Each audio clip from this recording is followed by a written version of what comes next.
आगामी 25 वर्ष भारतासाठी आणि भाजपासाठी महत्त्वाची. भाजपाचे नवनियुक्त अध्यक्ष नितीन नबीन यांच्या नेतृत्वाखाली विकसित भारताच्या निर्मितीला मिळेल गती, पंतप्रधानांचा विश्वास. भाजपाच्या राष्ट्रीय अध्यक्षपदी नितीन नबीन यांची बिनविरोध निवड. युवा, ऊर्जा आणि संघटनेचा दांडगा अनुभव. स्वित्झर्लंडमध्ये दावोस इथे आयोजित जागतिक आर्थिक परिषदेत पहिल्याच दिवशी राज्य सरकारचे विविध कंपन्यांबरोबर विक्रमी 14.5 लाख कोटी रुपयांचे गुंतवणूक करार. भारतातल्या उद्योग आणि गुंतवणूक क्षेत्रासाठी महाराष्ट्रच प्रवेशद्वार.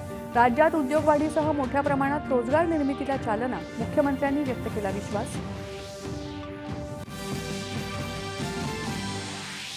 जागतिक नाणेनिधीनं भारताच्या विकास दराच्या अंदाजात सुधारणा करत 7 ऐवजी 7.3% वाढीचा नवा अंदाज केला जाहीर. देशात रब्बी पिकांच्या लागवडीचा एकूण क्षेत्रात वाढ. शेतकऱ्यांच्या उत्पन्नात वृद्धी होऊन पर्यायानं महागाई आटोक्यात येण्यासाठी मदत होईल अशी अपेक्षा. मेक इन इंडिया अभियानामुळे बुलेट ट्रेन प्रकल्पाला बळ. रोजगार निर्मिती, उत्पादन क्षेत्राला बळकटीसह स्थानिक अर्थव्यवस्था आणि भारतीय उद्योगांना लाभ अपेक्षित. अश्विनी वैष्णव. सोन्या चांदीच्या दराची घोडदौड सुरूच. चांदीनं गाठला 3,20,000 प्रति किलोचा नवा उच्चांक.